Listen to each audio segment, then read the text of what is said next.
Hello friends, ಹೇಗಿದ್ದೀರಾ? ಎಲ್ಲ ಆರಾಮಿದ್ದೀರಾ ಅಂದ್ಕೋತೀನಿ. ನನ್ನ ಇವತ್ತಿನ ವಿಡಿಯೋನ ಕೊಟ್ಟೂರು ಪಾದಯಾತ್ರೆಯ ನನ್ನ ಅನುಭವಗಳನ್ನು ನಿಮ್ಮೊಂದಿಗೆ ಹಂಚ್ಕೊಳ್ಳೋಣ ಅಂತ. ವೆಲ್ಕಮ್ ಟು ಸ್ವೀಕೃತಿ. ಕೊಟ್ಟೂರು ವಿಜಯನಗರ ಜಿಲ್ಲೆಯಲ್ಲಿದೆ. ನಾನು ಮೊದಲಿಗೆ ಅರಸೀಕೆರೆಯಿಂದ ಟ್ರೈನ್ನಲ್ಲಿ ಹೊರಟು ಸಂಜೆ 6 ಗಂಟೆ ಅಷ್ಟರಲ್ಲಿ ದಾವಣಗೆರೆ ತಲುಪಿ ಅಲ್ಲಿಂದ ನಮ್ಮ ಪಾದಯಾತ್ರೆಯನ್ನು ಶುರು ಮಾಡಿದ್ವಿ. ನನ್ನ ಫ್ಯಾಮಿಲಿಯಿಂದ ನಾವು 8 ಜನ ಪಾದಯಾತ್ರೆಯನ್ನು ಮಾಡಿದ್ದು. ನನ್ನದು ಈ ವರ್ಷಕ್ಕೆ 3ನೇ ವರ್ಷದ ಪಾದಯಾತ್ರೆ. ನಮ್ಮ ಅತ್ತೆಯವ್ರದ್ದು 12ನೇ ವರ್ಷದ ಪಾದಯಾತ್ರೆ. ಅತ್ತೆ ಮಗಳು ಅವ್ರ ಹಸ್ಬೆಂಡು ಅವ್ರದ್ದೆಲ್ಲ 8ನೇ ವರ್ಷದ್ದು, ಅತ್ತೆ ಮಗ ಅವ್ರ ವೈಫುದು 5ನೇ ವರ್ಷದ್ದು, ಮತ್ತು ನನ್ನ ತಂಗಿ ಮತ್ತು ಅವ್ರ ಹಸ್ಬೆಂಡಿಂದು 4ನೇ ವರ್ಷದ ಪಾದಯಾತ್ರೆ.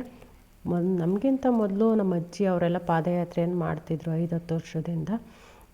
ಇದು ಹರಕೆ ಅಂತ ಮಾಡಿಕೊಂಡ್ರು ಮಾಡ್ಕೋಬಹುದು, ಇಲ್ಲಾಂದರೆ ನಾನು ಫ್ಯಾಮಿಲಿಯಲ್ಲಿ ಎಲ್ಲರೂ ಹೋಗ್ತಿದ್ರಲ್ಲ ಅದನ್ನು ನೋಡಿ ನಾನು ಯಾಕೆ ಹೋಗಬಾರ್ದು ಅಂತ ಹೊರಟಿದ್ದು.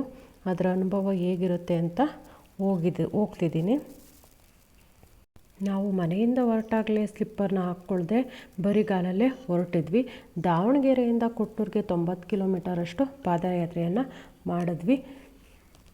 ದಾವಣಗೆರೆಯ ಬಕ್ಕೇಶ್ವರ ದೇವಾಲಯಕ್ಕೆ ಹೋಗಿ ಮುಖ ತೊಳೆದು ವಿಭೂತಿ ಧರಿಸಿ ದೇವರಿಗೆ ಕರ್ಪೂರವನ್ನು ಹಚ್ಚಿ ನಮ್ಮ ಪಾದಯಾತ್ರೆಯನ್ನು ಶುರು ಮಾಡಿದ್ವಿ. ದೇವಸ್ಥಾನದಿಂದ ಹೊರಟು 5 ನಿಮಿಷ ಆಗಿಲ್ಲ, ಪಾದಯಾತ್ರೆಗಳಿಗೆ ತಿಂಡಿ, ಊಟ, ಹಣ್ಣು, ಜ್ಯೂಸು, ಕಲ್ಲಂಗಡಿ, ವಾಟರ್ ಬಾಟಲ್ಗಳನ್ನ ಕೊಡೋದಕ್ಕೆ ಶುರು ಮಾಡಿದರು. ದಾರಿಯುದ್ದಕ್ಕೂ ಸಿಗೋ ಎಲ್ಲ ಹಳ್ಳಿಗಳಲ್ಲಿ ಈ ರೀತಿ ಸೇವೆ ಇರುತ್ತೆ. ಪಾದಯಾತ್ರೆಗಳಿಗೆ ನಡೆದು ಸುಸ್ತಾದಾಗ, ಹೊಟ್ಟೆ ಹಸಿವಾದಾಗ ಆ ಕೊಟ್ಟೂರೇಶ್ವರನ ನೆನೆಸ್ಕೋತೀವಿ. ಎಲ್ಲಾದರೂ ಸ್ವಲ್ಪ ಊಟ ಸಿಕ್ಕಿದ್ರೆ ಸಾಕು ಅಂತ. ಊಟ ತಿಂಡಿ ನೀರಿನ ವ್ಯವಸ್ಥೆ ಮಾಡೋ ಆ ಜನರ ಮುಖದಲ್ಲಿ ನಾವು ಕೊಟ್ಟೂರೇಶ್ವರನ ನೋಡ್ತೀವಿ.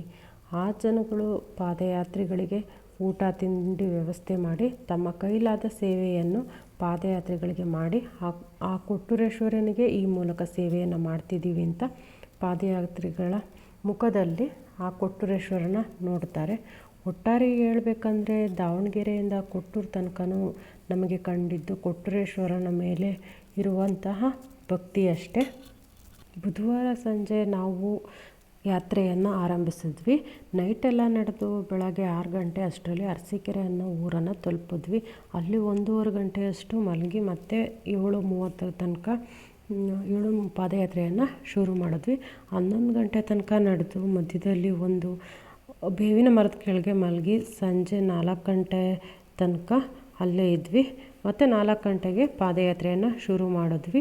ಶುಕ್ರವಾರ ಬೆಳಗ್ಗೆ 5 ಗಂಟೆ ಅಷ್ಟರಲ್ಲಿ ಕೊಟ್ಟೂರಿನ ದೊರೆ ಕೊಟ್ಟೂರೇಶ್ವರ ಸ್ವಾಮಿಯ ದೇವಸ್ಥಾನವನ್ನು ತಲುಪಿ ದೇವರ ದರ್ಶನ ಮುಗಿಸಿ ಊರಲ್ಲಿ ಸುಮಾರು 33 ದೇವಸ್ಥಾನಗಳೇನೋ ಇದೆಯಂತೆ. ಅಷ್ಟರಲ್ಲಿ ನಾವು 2 ದೇವಸ್ಥಾನಗಳಿಗೆ ಹೋಗಿ ಪೂಜೆ ಮುಗಿಸಿ ಅಲ್ಲೇ ಒಂದು ಚೌಡ್ರಿಲಿ ಸ್ನಾನ ಮುಗಿಸಿ 1 ಗಂಟೆ ಮಲಗಿ ಮಧ್ಯಾಹ್ನ 1 ಗಂಟೆ ಅಷ್ಟರಲ್ಲಿ ವಾಪಸ್ಸಾದ್ವಿ.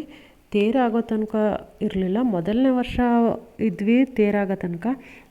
ತೇರು ಮುಗಿದ ತಕ್ಷಣ ತುಂಬ ಜನ ಇರ್ತಾರೆ, ಹೊರಡೋಕ್ಕೂ ಹಿಂಸೆ ಆಗುತ್ತೆ ಅಂದ್ಬಿಟ್ಟು ನಾವು ಅವತ್ತೇ ವಾಪಸ್ ಬಂದ್ವಿ. 2 ದಿನದಿಂದ ನಡ್ಕೊಂಡು ಹೋಗಿದ್ರಿಂದ ಕಾಲೆಲ್ಲ ತುಂಬ ಊದಿದ್ವು. ಪೇನ್ ಕಿಲ್ಲರ್ ಟ್ಯಾಬ್ಲೆಟು, ಆಯಿಂಟ್ಮೆಂಟು ಹಚ್ಕೊಂಡು ಮಧ್ಯಾಹ್ನ 1 ಗಂಟೆ ಅಷ್ಟರಲ್ಲಿ ಹೊರಟು ಹರಿಹರಕ್ಕೆ ತಲುಪಿ ಅಲ್ಲಿಂದ ಚಿಕ್ಕಮಂಗ್ಳೂರಿಗೆ ಬರುವಷ್ಟರಲ್ಲಿ ನೈಟ್ 9:30 ಆಗಿತ್ತು. 1-2 ದಿನ ಅಷ್ಟೇ, ಆಮೇಲೆ ಕಾಲೆಲ್ಲ ಸರಿಯಾಯಿತು. ಅನುಭವಗಳು.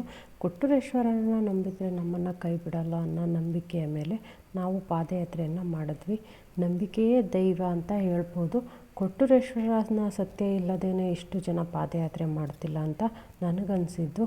ಚಿಕ್ಕ ಮಕ್ಕಳು, ವಯಸ್ಸಾದವರು, ಅಷ್ಟೊಂದು ಜನ ಹೆಣ್ಮಕ್ಳು ಅಷ್ಟು ದೂರ ನಡೆದು ಸುಸ್ತಾದರೂ ಕೊನೆಗೂ ಆ ಬೆಳಗಿನ ಜಾವ 5:30ಕ್ಕೆ ದೇವಸ್ಥಾನದ ಬಾಗಿಲನ್ನು ತೆರೆದಾಗ ಜನರ ಬಾಯಲ್ಲೇ ಕೊಟ್ಟೂರೇಶ್ವರನ ಜೈಕಾರ ಕೇಳಿದ್ರೆ ದೇವರ ದರ್ಶನ ಮಾಡಿದಾಗ ಆ ನೋವೆಲ್ಲ ಮರೆತು ಭಕ್ತಿಯ ಭಾವ ಬರುತ್ತಲ್ಲ, ಅಲ್ಲಿಗೆ ನಮ್ಮ ಯಾತ್ರೆ ಸಾರ್ಥಕವಾಗುತ್ತೆ ಅನ್ನಬಹುದು. ನಿಮಗೆ ಈ ವ್ಲಾಗ್ ಇಷ್ಟ ಆದರೆ ವಿಡಿಯೋನ ಲೈಕ್ ಮಾಡಿ. ಹೊಸದಾಗಿ ಏನಾದರೂ ನನ್ನ ವಿಡಿಯೋನ ನೋಡ್ತಿದ್ದೆ ಸಬ್ಸ್ಕ್ರೈಬ್ ಮಾಡಿ. ವಿಡಿಯೋನ ಕೊನೆಗೆ ಕೆಲವು ಫೋಟೋಗಳನ್ನ ಹಾಕಿದ್ದೀನಿ. ಅವು ನನಗೆ ಕಂಡಂಥ ಅದ್ಭುತಗಳು ಅಂತಲೇ ಹೇಳ್ಬೋದು.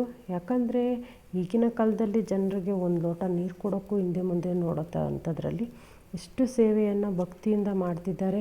ತಮ್ಮ ದುಡಿಮೆಯನ್ನು ಕೊಟ್ಟೂರೇಶ್ವರನಿಗೆ ಸ್ವಲ್ಪ ಅರ್ಪಿಸ್ತಿದ್ದಾರೆ ಅಂದರೆ ನಿಜವಾಗಿಯೂ ದೈವ ಭಕ್ತಿಯ ಶಕ್ತಿ ಅಂತಲೇ ಹೇಳ್ಬೋದು. ಆ ಕೊಟ್ಟೂರೇಶ್ವರ ಸ್ವಾಮಿ ಎಲ್ಲರಿಗೂ ಒಳ್ಳೆಯದನ್ನು ಮಾಡಲಿ ಅಂತ ಕೇಳ್ಕೊತೀನಿ.